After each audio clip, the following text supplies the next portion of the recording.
Welcome to Cold War Conversations, the home of real stories of the Cold War. Were you under any illusion about your survival rates should they come over the wall? That was a joke amongst troops, wasn't it? We've got 3 minutes in a war.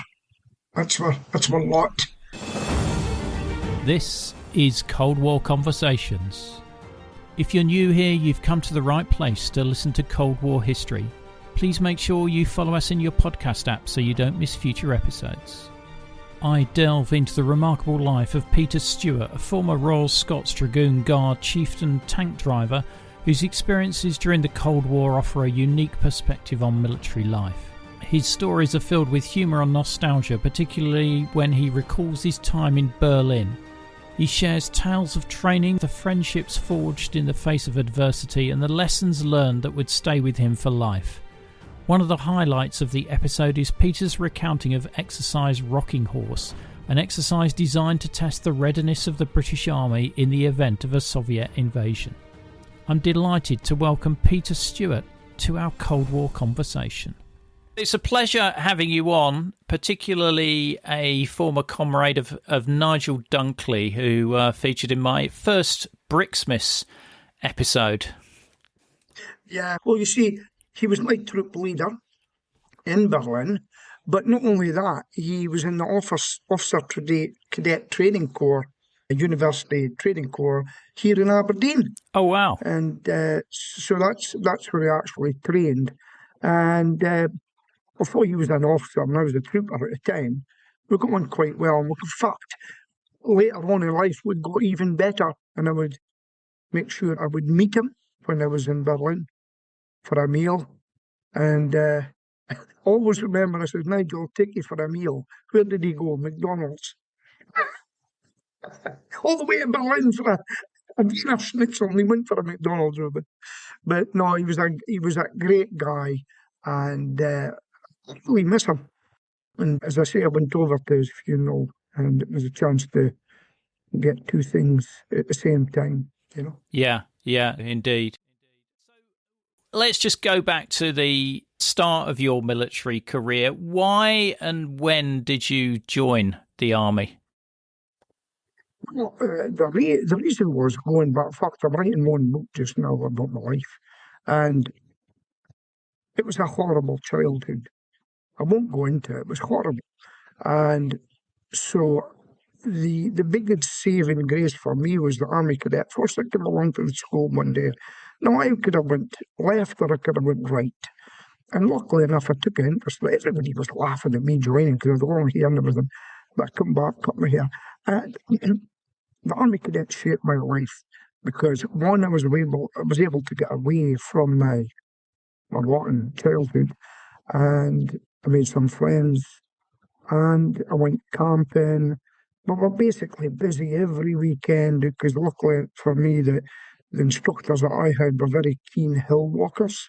So we were out in the Scottish Grampians mountains quite a lot, crossing rivers, using the compass, etc., etc.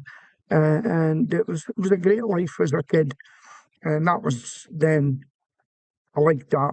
And then my friend was going to the military police at the junior leaders in Bovington, who trained there as well. And I decided to go, and he didn't. And he ended up a millionaire.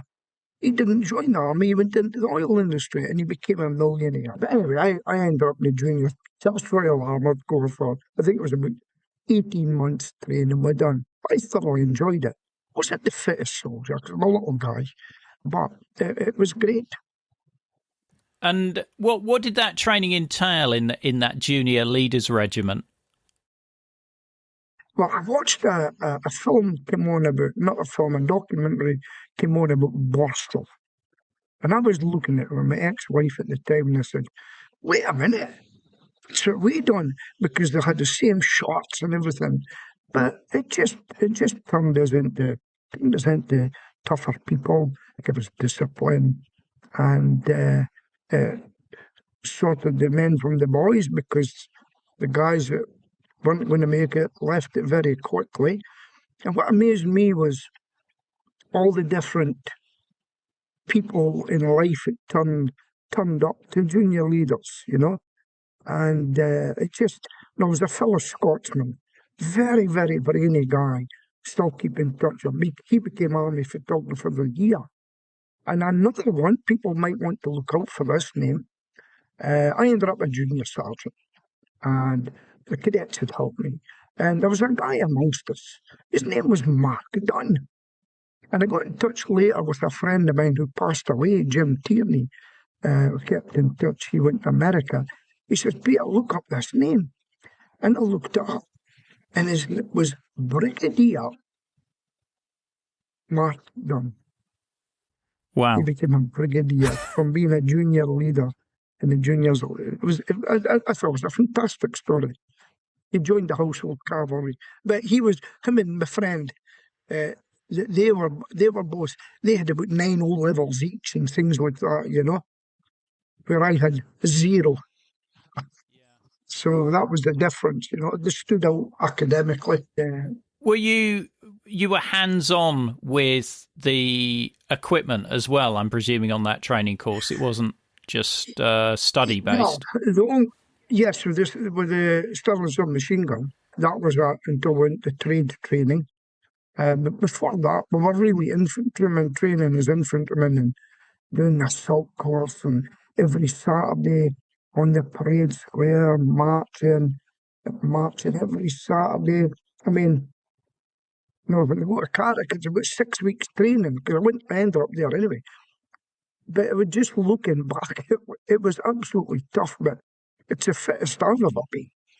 It was just, some people liked it, some people don't. But when you see people talking about the time the junior leaders, they still say they would do it again. They would do it again. So would I. Well, yeah, I mean, creating a brigadier from that as well.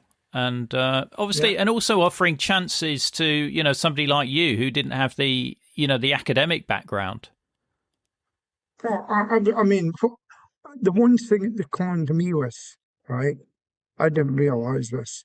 You went back into the education block, but they put military in front of everything, like military calculations. That's arithmetic. Military studies, that was history and things like that, and everything we'd done at school, they just put military in front of it, But I did struggle. I always remember one guy, he was really there, his tongue was out and he's writing away. I won't mention his name, but I always remember him sitting there just going through it, but it just shows you there was all sorts of life in there, some really brainy guys, but they come in for a life of adventure, and people say, well, did you become a tank soldier? I says, yeah, but if you look at the cavalry and tank regiments, etc., all these guys became senior officers, a lot of them lieutenant colonels and stuff like that. And they've done very, very well. And when they got out, they got good jobs as well. You don't think of what you're going to do in Civvy Street when you join the army. It just comes to you. They become policemen, they become firemen, etc. And it's just that way of life. Did they determine what your pathway was going to be as a result of that training, where you were going to be going as role-wise? You were going to be a tank crewman, and a tank crewman's got to do everything like. Well, you didn't get the driving there, but you done your trade training in gunnery and a radio operator, which was very important for me long term, And so I basically got my driving license later, failed my car license. So the next thing they put me in a tank, driving a tank in the streets of Berlin instead. 56 tons or something. I think I didn't even have a car license. Wow, brilliant. So after you've had your initial training, where are you then posted to after that?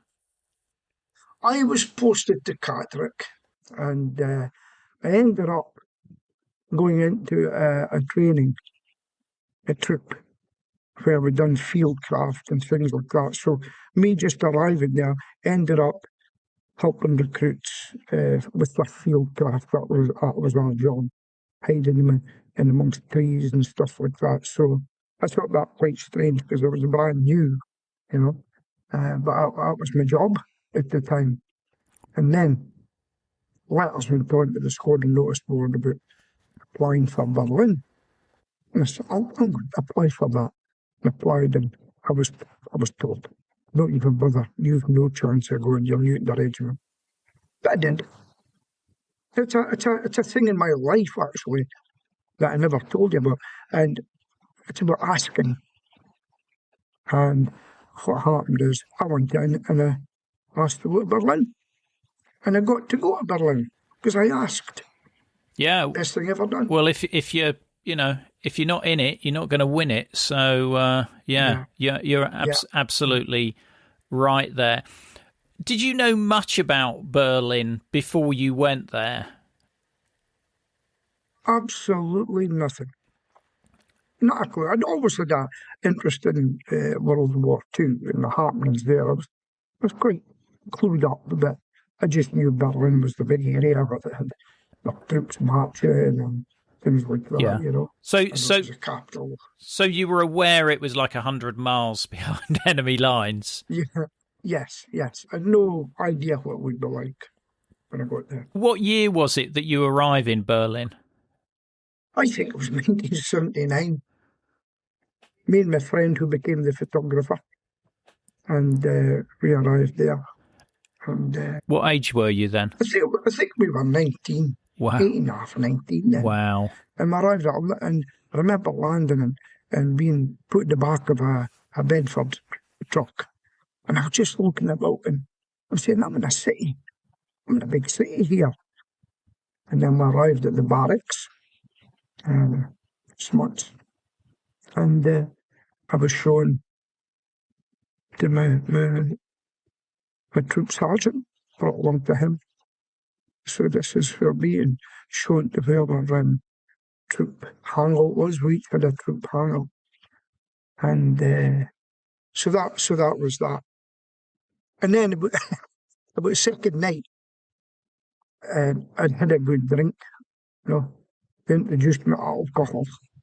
And but then, about 2 days in, there was a big ringing of the bell. Ding-a-ling-a-ling inside. It wasn't the klaxon.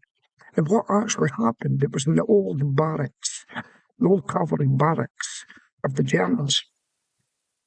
There was a fire in the block. You know, I thought it was a crash out. I thought we were going in the streets. Didn't have a clue. But it turns out it was a fire alarm. and got up my bed drunk outside and done the roll call, etc. Did you have a tour of East Berlin while you were there? No, that is one of my biggest ever regrets. You could go through to East Berlin, but nobody said, hey, would you like to go to East Berlin? Nobody, you could find that out by yourself. Nobody said, we're arranging a tour for you to take you around. Okay? That's my biggest regret. I never went through the East while I was there. Really quite annoyed about that. They should have laid it on for us. So let's show you why you're here. Let's show you East Berlin, what it's like. But no. So that was a disappointment. I've seen it plenty of times now. But it was a different time then. So that was I think when new troops, they'd done it with Belsen. They took us to Belsen. But I think any new troops should be shown around the area to know what it's like. And to go into East Berlin would have been great. Yeah. You know? And to see the enemy eye to eye. Yes, yeah. That one, and changing your Deutschmarks. So that was something as well. But yeah, the wives used to like going through for the crystal. Yeah, and the Meissen China as well, I think, was popular. Yeah. So, but that was a big disappointment. But I got to see it in another way. And so let me tell you a little story about Berlin. Mm-hmm. I've actually got a pest control business in Scotland, in Aberdeen. Pest control. But when we were there, out the back of the barrack, there was the dustbins and everything. Now remember, I think we had 14 tanks in the squadron ready to fight the Russians when they came through. Right? What a joke that would have been. Anyway, somebody moved the buckets, and there was rats everywhere, and they were leaping in the air, and all you could see are squaddies running for their life, screaming, running away from these rats. The Russians must have been laughing if they're looking at us. But that was something because them rats have become prominent in life with the pest control business, and I just think it's a bit ironic of what happened, you know. And so that's what happened there. In the notes you sent me, you mentioned a funny insurance claim with a tank. Yes. Yeah. So we were learning to drive in the streets, and what happens, the German police come out with you and they go in front, and if anybody doesn't move out the way, they just give them a ticket, simple as that. But one day we were going down a place called the Havel Chaussee, okay? And next there's a lake there, and we were going down the Havel Chaussee, and the Chieftain at the time had the big searchlight. And as I was going down there, I'd done a bit of a left stick because there was a branch hanging out of my tree. But as I'd done that, I hit a car. And that was that. So the next thing, the military policewoman comes along and she says, "Now, name it, everything." She says, "Is the car left? Is your vehicle left or right-hand drive?" I says, "None, it's the middle." And she goes, "Oh, I think this is going to be a bit of a problem today." And she says, "What's the damage to the other vehicle?" I says, "I think it's what they call a write-off." Yeah. And then, "What's the damage to your tank?" I says, "There's a little bit of red paint in it." And that was my first ever insurance claim against me. Brilliant. As a driver. Brilliant. Were you given any extra training for like urban tank warfare? Because you're effectively going to be fighting in a built-up area. Yes, when we got crashed out, yes, the great exercise rocking horse. That's when we went out in the streets. I've never seen anything like it. The whole sector lit up. People, I think it's 1 a.m, looking out of their windows, and we were going through the streets. And I actually saw a car getting crushed one day. The communications in that tank had broken down, and the radio operator was shouting down to the driver, "Reverse!" And when he reversed, a little chappie decided he would move his car. But it was drawn in like a magnet, and it was inches away from his feet. And it just crushed it. So this is what the civilians had to live with, you know? These big monsters of tanks going down the Heerstrasse, which was part of their everyday life. They knew why we were there. They were quite friendly to us. They knew why we were there. And we were allowed on the buses on uniform and transport, no charge. Always remember that. And there's only one bar we went into one night and we were basically told to get out. They were lefties, as they call them there. Got long hair and everything. That was about the only bar. And so it was great, especially in the summer. It was fantastic. So training. I always said to Nigel, "Where did we go when we got crashed out?" Because I can't remember. He says, "Well, we protected the airport. And then we'd go down into the Grunewald and hide in there, the big forest. And then a lot of the time we travelled right down the Heerstrasse, right to the Berlin Wall, the Brandenburg Gate.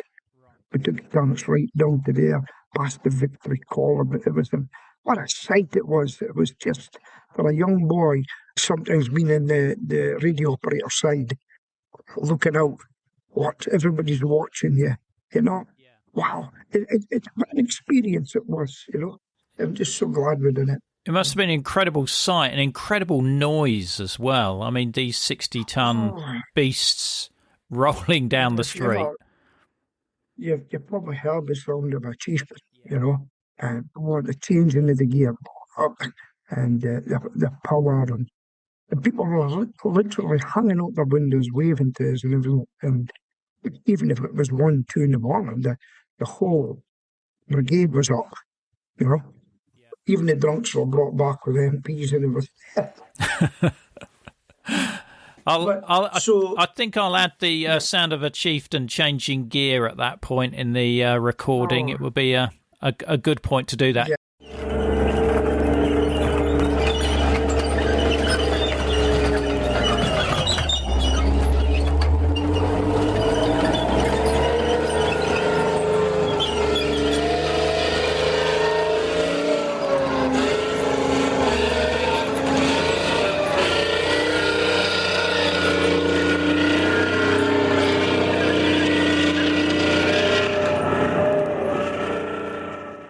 So, a couple of things that I remember. It was called Exercise Rocking Horse. Maybe. Now, I was told when... So, sorry, Peter, just to be clear. So, Exercise Rocking Horse was an exercise to test the readiness of the British Army in case there was a Soviet East German invasion of West Berlin.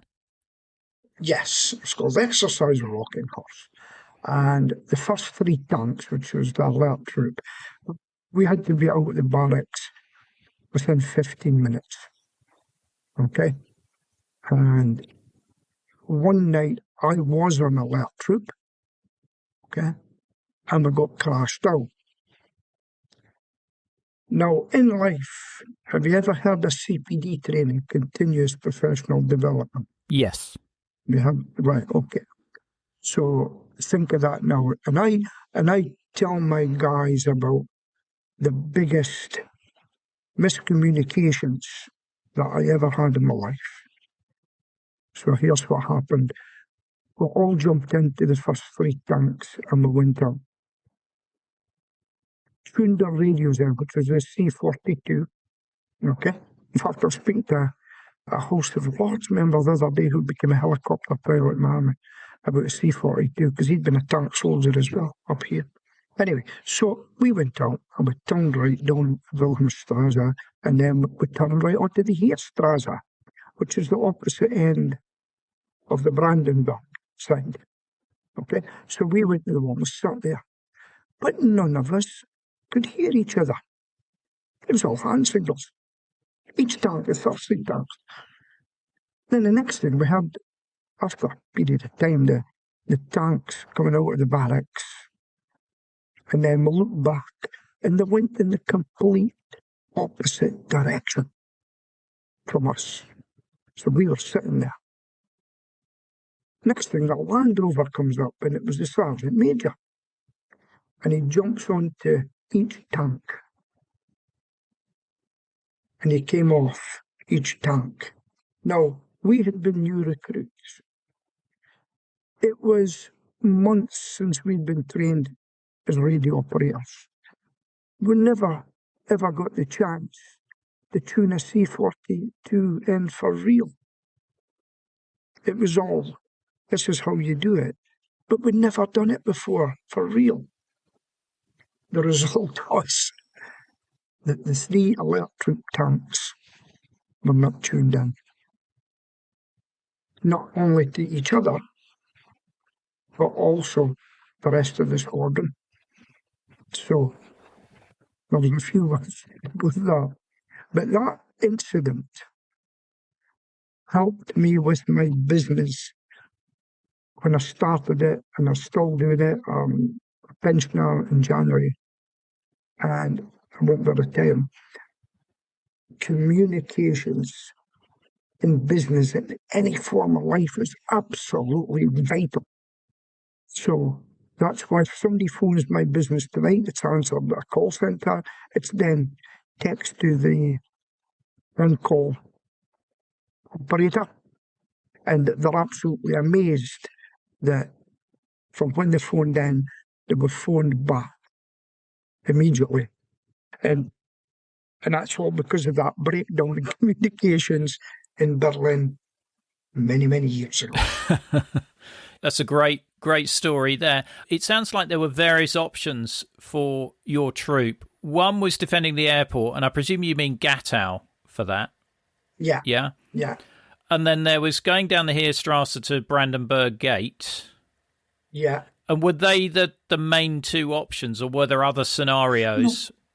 No, I can't remember, but we used to come out and go left and go towards, was it Pickelsdorf or something like that, up to Spandau somewhere, so long ago. And I think towards the Havel, that's around about that area, with to protect some bridges or something, I believe. It was almost trying to pin Nigel down for it, but that was our job. Just show our presence with the engineers with us as well. It was just madness, and I think we were with the Welsh Guards there at the same time as us. We got on quite well with them, and it was just everywhere. It was madness everywhere. Yeah. I think Nigel mentioned in his interview actually about the Havel bridges. I'll have to have another listen to that. Nigel's episode is episode 21. I'll be adding a link to the episode information for that. Well worth a listen. Were you under any illusion about your survival rates should they come over the wall? I think within about 2 minutes. 14 tanks against the Russians. Quite funny, really. It was just a token. The word was that they would have went round us, missed their line out and just go round, I think we were just a token. 14 tanks. It wouldn't have really done much, I don't think, And the Germans, the rest of them as well, but that was a joke and it was true, wasn't it? We've got 3 minutes in our war. That's my lot, Did you think that day was going to come more or less definitely, or not? Not at the time. We were having too good a time to think about it. I thought about it in Sunderlager, going down to Sunderlager, but I didn't know it then. But when there was a carry-on in Poland, I didn't know it then, but it was quite serious. Because I remember we were put on alert then when I was an uprising in Poland or something. Yeah, it was the Polish Free Trade Union Solidarity was formed in 1980 in August. Yeah. And there were some strange Soviet troop movements around about that time. Right. Well, I think that became a bit more serious then and stuff like that, We used to get bused to the border and then meet with tanks.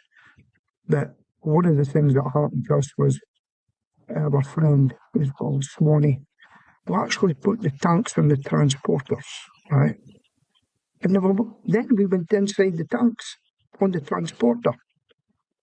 And poor chap got up to relieve himself and went under a bridge, and he hit the bridge.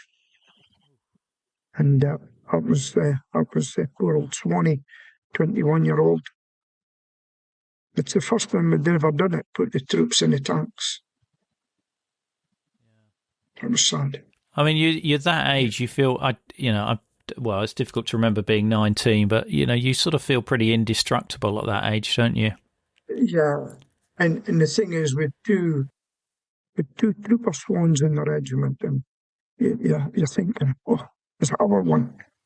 In fact, it was our one. Yeah. And such a nice guy as well. And I talk quite a lot on this podcast about the sort of forgotten casualties of the Cold War, like Swanee, like people on exercise, that, where there's no, memorial or anything for them. There's not even a Cold War medal for veterans either. No. I mean, what happened, my regiment, well, the guys from that area, actually, the one that really looked after his grave suddenly, and he died this year as well. He looked after his grave a lot. But the guys went down and they actually got him a new gravestone. They changed it completely from the military one. But we never forgot Swanee, It was always there because it's actually, and I do remember saying this, when me was told we were going to say, I said, somebody's going to get killed in this thing. And I actually passed Swanee that day. I used to say, Swanee, how you doing, Papa?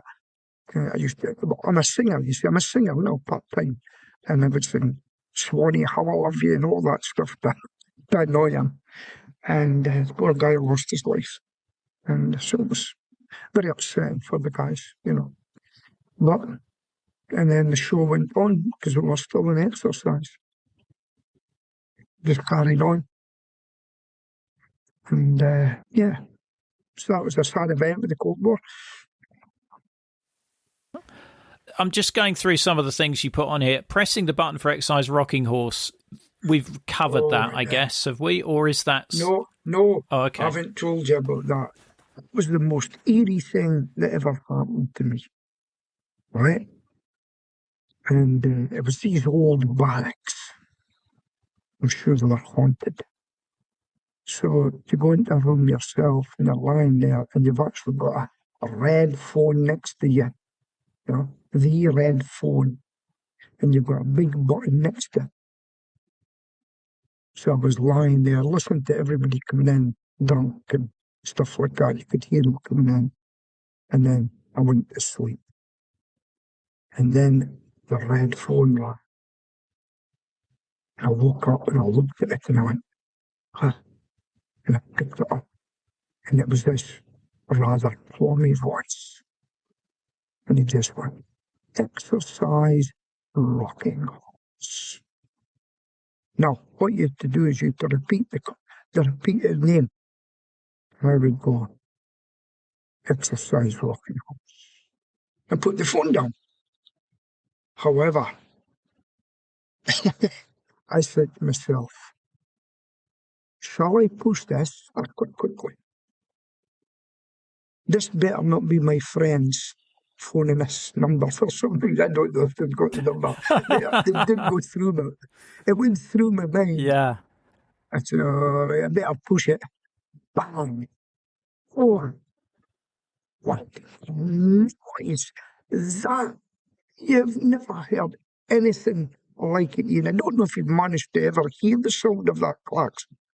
If somebody's got it was horrific. It was scary, And then I heard shuffling about, and I had to get up and open the armoury and issue the submachine guns and get the first troop out. And then there was just bodies everywhere after that, coming in and out. And it was actually quite exciting that I was the one that pushed the button to get everybody in the streets. Now, I don't know about this. You can maybe help me here. The civilians eventually knew that we were coming out because seemingly in the papers, a rocking horse would go in the front of the paper, a little rocking horse. So the Germans would know that we were going to be in the streets that night. Okay? Now, I was told when it first ever happened, people committed suicide because they thought the Russians coming, but I don't know if you heard that rumour, did you? I think I have heard that story, but I'm not sure whether it's, it's based on any fact. I guess that sort of makes sense, putting it or letting the West Berlin civilians know, so they're sort of like out of the way. Yes. Particularly when you're charging about in Chieftain tanks. Yeah. But the other way we knew was, I didn't know that night, the German police would come in to see us to, get the routes arranged and stuff. And while they were in, they tried to get whiskey and cigarettes. And then they would say to us, don't drink a lot tomorrow night. Well, so, little things like that, I'm sure the East Germans or the Soviets knew before you did anyway. Oh, yeah, I don't know how they went through it, because they must have had to really plan it and get streets kind of blocked off and let us through. But Rocking Horse was an exciting experience going through the streets and going down to where we had to go, everybody on the road. Or just vehicles everywhere, Because I presume that the West Berlin police would be holding up traffic so that somebody didn't drive in front of you. Or they had those little Volkswagens and they didn't mess about. They just went out in front and cleared out roads.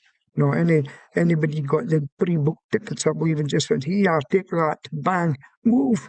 And that's what happened, and we just took over the streets. But we were we were told when they were manoeuvring that not to break the curbs and things. So we were quite watch where we parked the tanks and bath positions and things like that. You didn't want to wreck the place.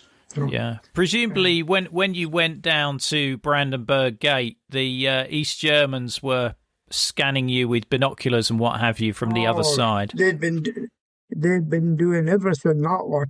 They'd been watching everything that happened, and yeah, they were always being watched. You know, that'll bring you on to my next.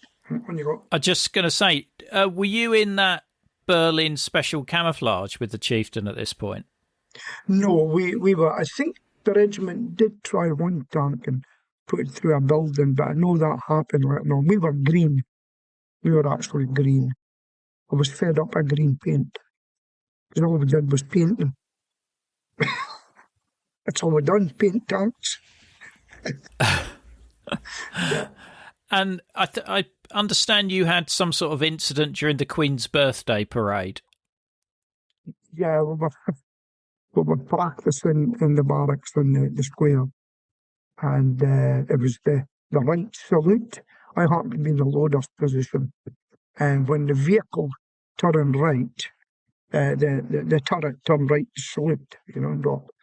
There was one almighty roar came from a person, and that was me, because my foot was jammed in the turret. And we heard above the Chieftain tanks.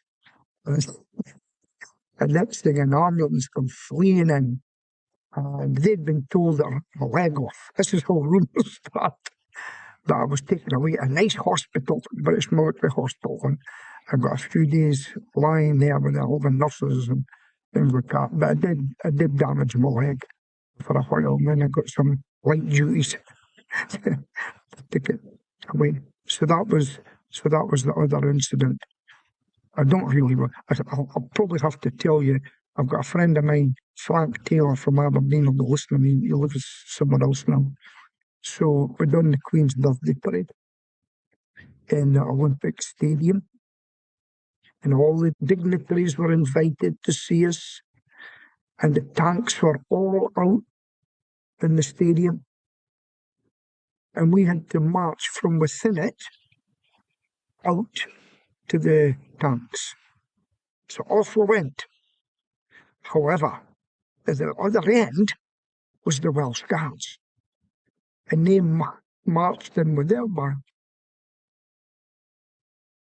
The echo got us, and every one of us was out of step. It was so embarrassing.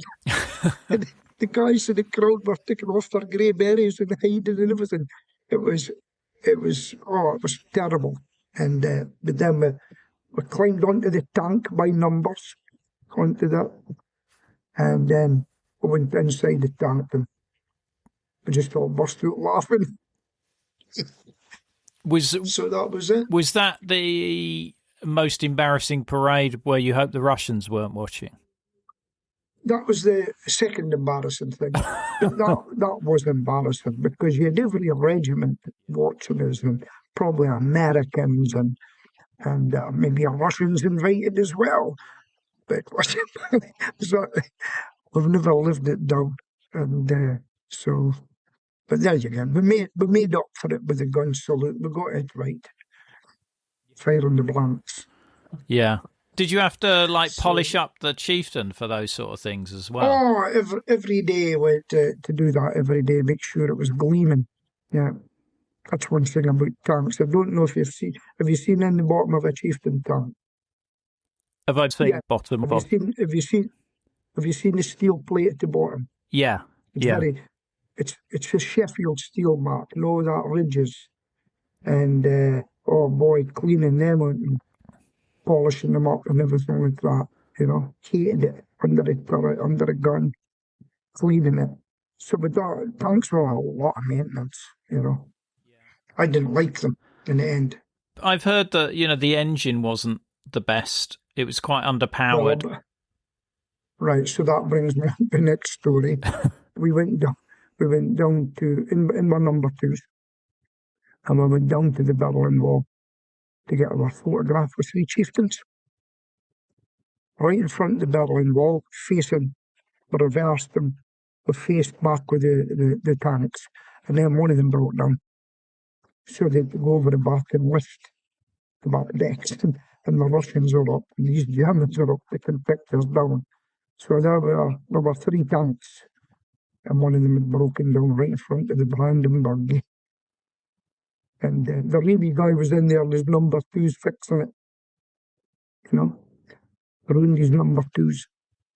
But just thought, how ironic. No, the might of the British Army, here we are with a broken tank. Yeah, and 1/3 of it is non-operational.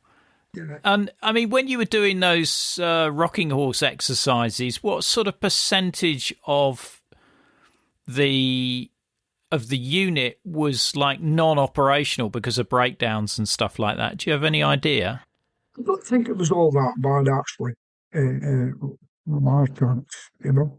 I remember Sinalaga, especially at the end of an exercise, and you're coming back to go home, and you'd meet guys who were lying there with broken down tanks, and they had to wait a few more days before they could get home. You know, I've seen them lying in ditches, lost both their track, you know, stuff like that. But I think that was one of the problems of them, you know. Yeah. Yeah. Did you ever come across socksmiths or any Soviet troops when you were around in Berlin? Yeah. So it was a little dragoon. We shared it with the Royal Engineers, and we took turns with me and the guards, etc. And you sat in a booth. I've been at that a few times since, actually, to let my ends here. So I was sitting there at front. No, it was about 2 a.m. Now, you get a bit sleepy then. You know, your head starts to nod. It's hot, and the head goes like that, and you go, oh, oh, oh, oh. Well, I didn't sleep, but I just went like this, and I turned around, and I got a fright of my life. Socksmith was sitting at the door. And I'll never forget it, because there's 4 big hats, the peaked caps. They were sitting looking in at me. They just appeared. Sat there, and I looked back at them, they looked at me, and then they drove off. It was an eerie experience, and then I had to phone headquarters to let them know. But just a little thing like that, you know. Was that in Berlin or in Sennelager?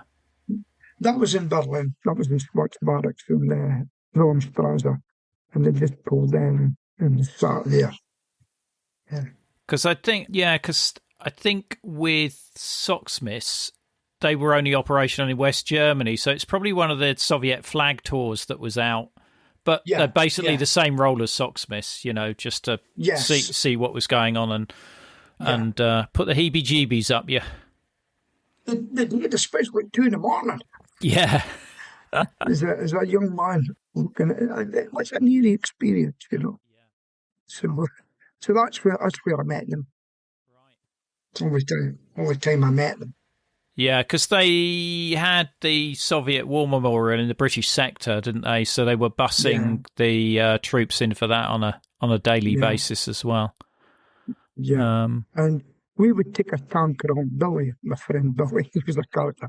We used to take a tank around the back of our barracks where the tanks were going, and we would go to the snow, and the Soviet guards were out watching from Spandau prison. Well, we would go and do what you would call wheelies now. Would take a tank, pull the stick, and go round in a circle and have a bit of fun.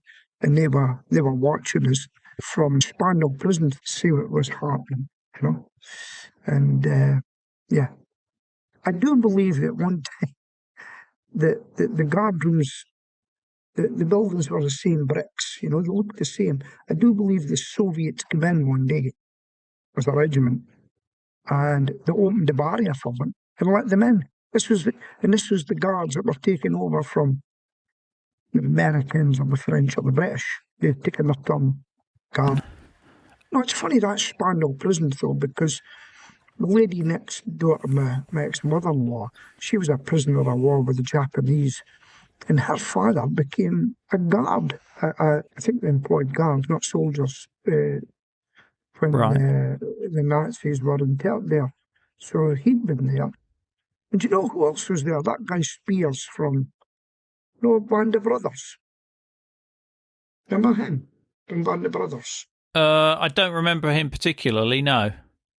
Well, he became a governor Right. of Spandau prison as well. Oh, No, wow. he'd served his time there. So little things that I find out, and having these connections with Spandau. Yeah, because Nigel mentioned being the interpreter for Hess That's right, at Spandau, and gave a really interesting view of what Hess was like. And I've also interviewed a guy who ended up being a beefeater at the Tower of London, who was a guard at Spandau as well. Yeah, he was only allowed to call him his number. Yeah, prisoner number 7, wasn't it? So yeah. God, what a useless bit of information that is to remember.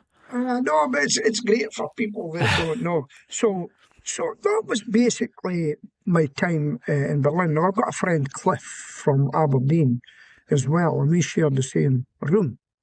And he says, "Hey, Peter, do you fancy a flight around the Berlin Wall?" I says, "Yeah, how do you manage that?" He says, "We can book on as observers." He found about little things like that. So that'd be great. So it was a Saturday morning. And with the way of our combats, I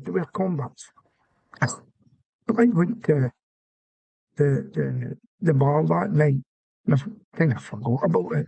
And there's a lovely rum called Myers rum, and I believe you could only get it in Berlin. There's a Jamaican rum, I think, Myers, and I had too many of them.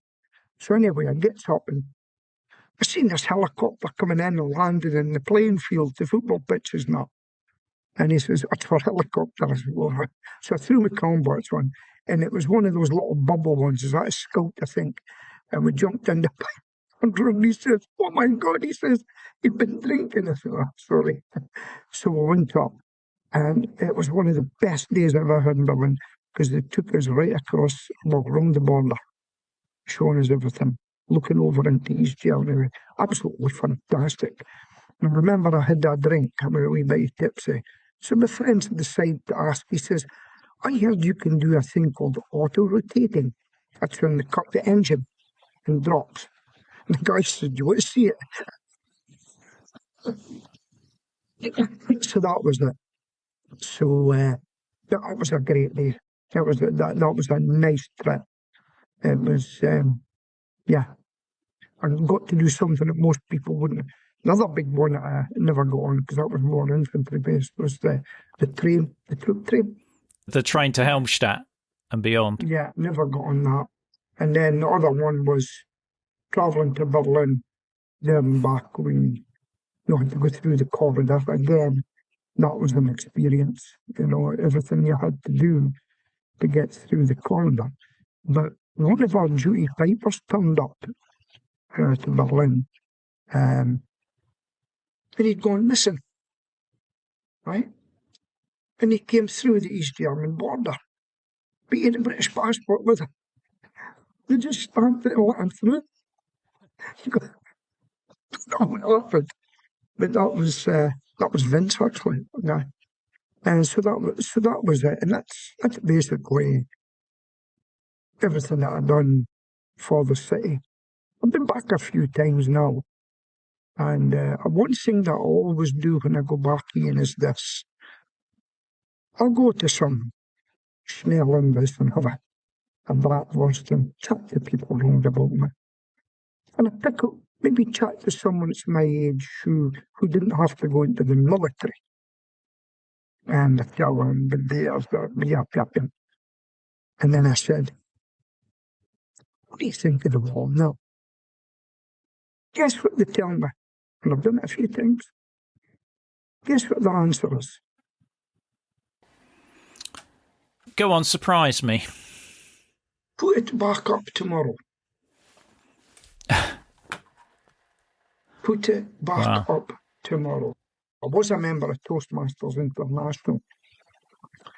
And I went over and I went to the local club and I'd booked in a talk about, having a chat about Berlin, and there was all the youngsters from hardly a Berliner there.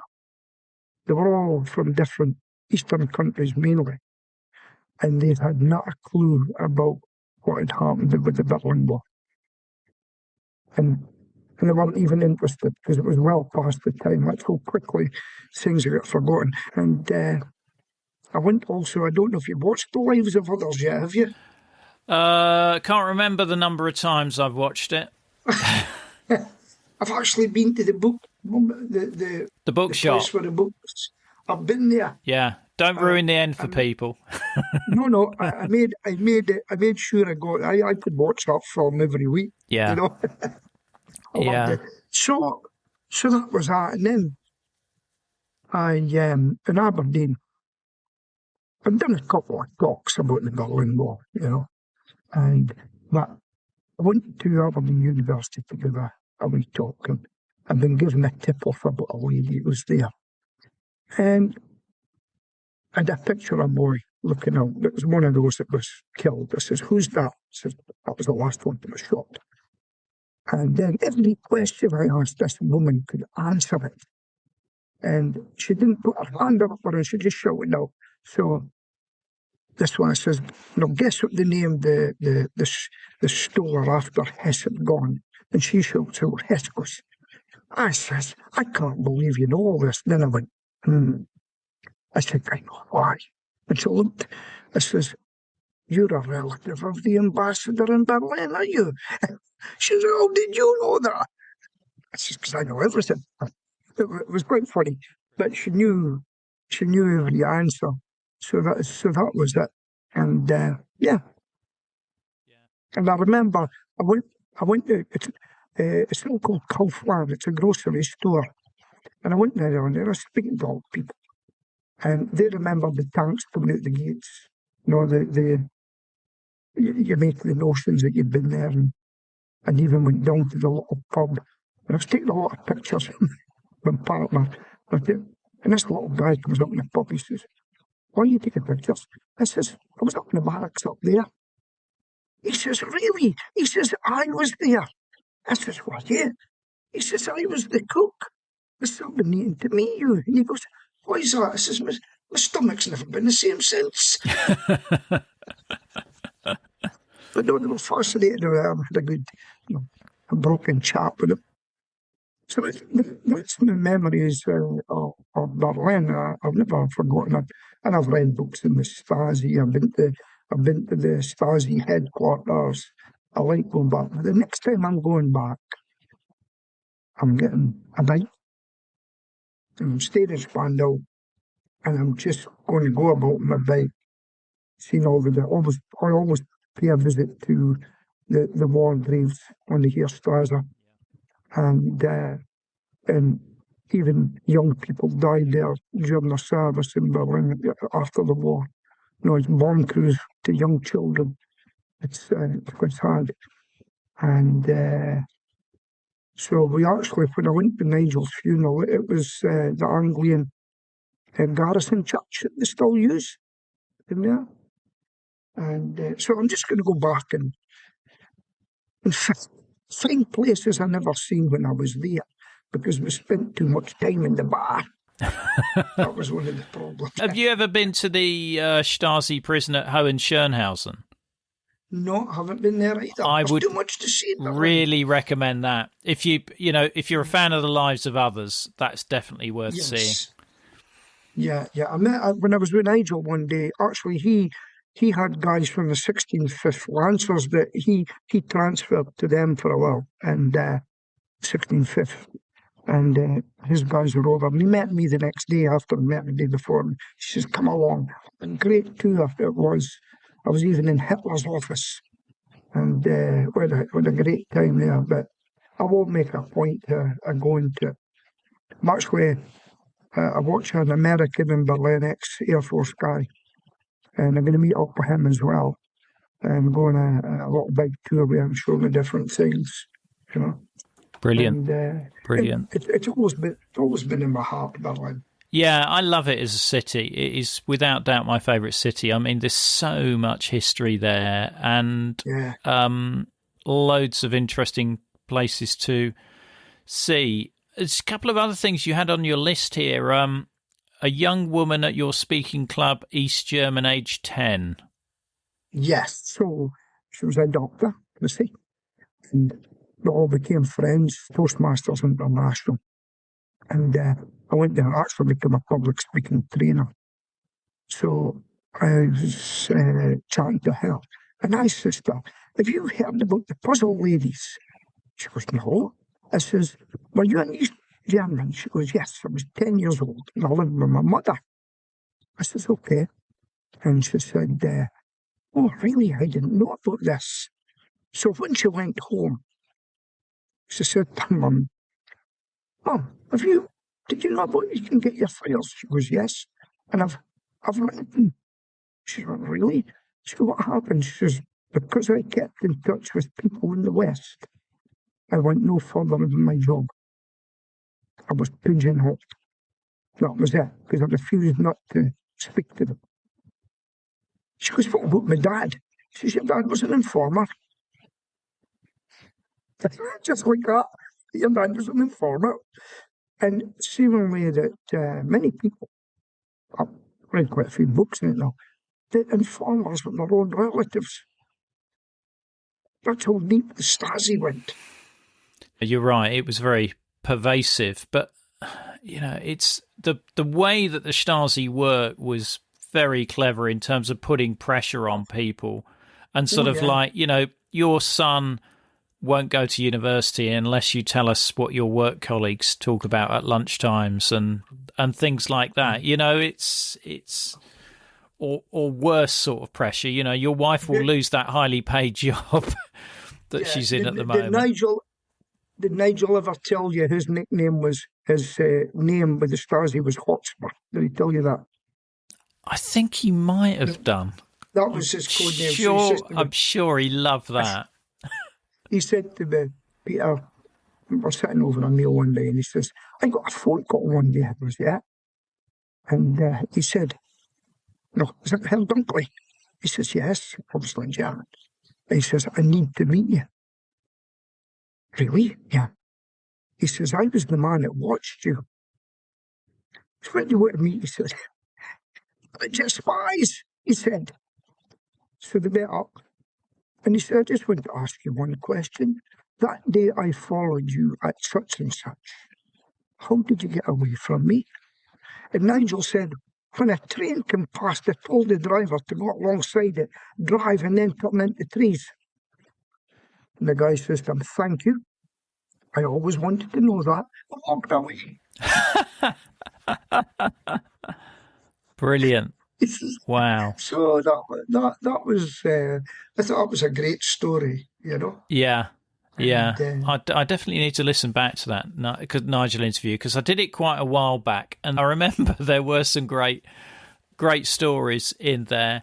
I think you also had a weird Berlin collection with your art teacher at school.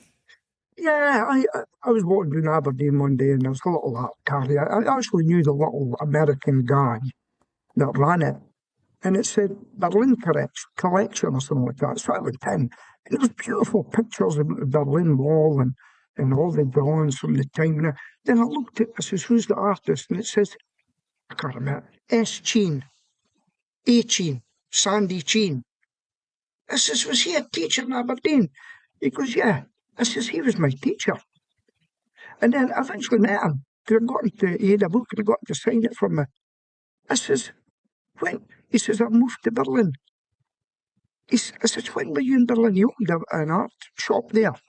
So he was there the same time as we were there. Wow. And he'd opened this up. Unfortunately, his German wife died during COVID.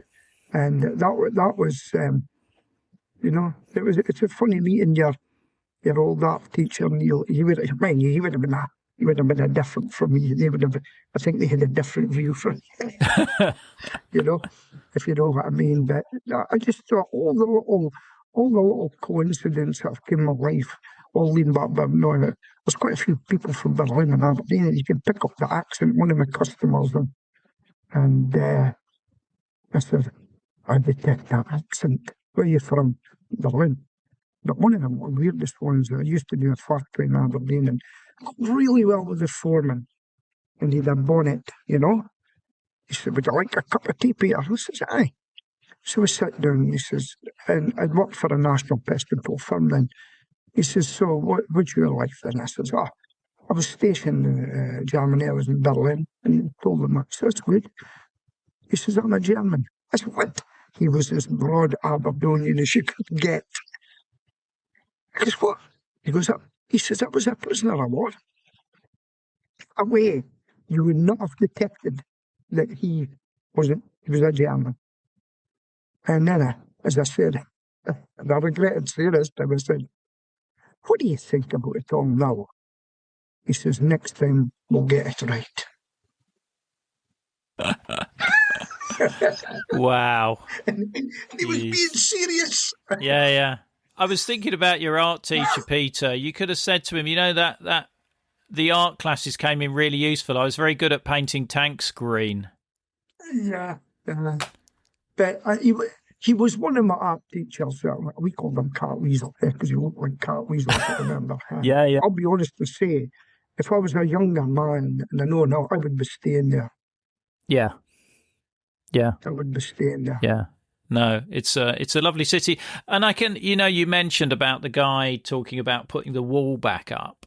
I mean, when Berlin was West Berlin and it was cut off from everywhere else, it was heavily subsidized, and, it was a great city to live in. I mean, as you said, you could avoid conscription into the Bundeswehr if you lived in West Berlin. I mean, I went there in June 1989 before the wall came down and managed to travel across to the east, and I was just fascinated by the whole way the border connections worked and all of that sort of thing. And little did I know that, like 6-7 months, about 4 months later, it was all gonna disappear. Well, I'll tell you what I was in 1989. I was up in Lossiemouth doing some work on my business, and went into the petrol station. And when the wall came down, there was a Berlin girl in there. And I'll never forget her going, yes, we've got our country back. And I actually said to her, be careful what you wish for. No, just be careful what you wish for. And that's what I'm telling you, it's changed. It really has changed. And it's not a great city, but it has changed. That's why when I go back next time, I'm staying in my own sector, my sector, and I'm going about on a bike to learn a bit more about it. And when I was over at Nigel's funeral, he became a major general. He was in charge of Brixmas. What's his name? Peter, I've forgotten the Williams.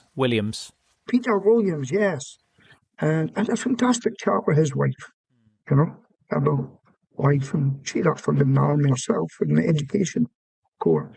And we had a good chat, and it was great. It was absolutely brilliant. Because he'd done a great job there, Yeah. I've got him lined up to have a chat on the podcast. I need to chase that up. But you asked me to remind you and say Matt Munro. Well, I'm a part-time singer. I'm a crooner, really. I do Frank Sinatra. I actually got a letter from his daughter for keeping his memory alive, but a lot of people don't know this. He sang the song Born Free. Well, I didn't know. I don't know if you know, but a lot of the East Berliners and that, they really liked that song because they wanted to be free as well, And so when I used to go on the stage, I would say, now I found out Matt Monroe was a tank crewman. So was I. Matt Monroe was a bus driver. So was I. Matt Monroe was a lorry driver. All this before he became a singer. So was I. Mark McGraw passed away at 55. I says, I'm 55 next year. I'm a bit worried. But I'm now nearly 66 now. I made it. But what a beautiful one. But that's what I'm saying. That song meant a lot to the East Berliners. Biggest regret is not seeing enough of the place when we were there. I've actually had to go back to Berlin and learn more about the area I lived in. Going up to Spandau itself. Well, we did go there, but there's a lot more there, And so I'd sometimes jump in a bus and just travel about the city.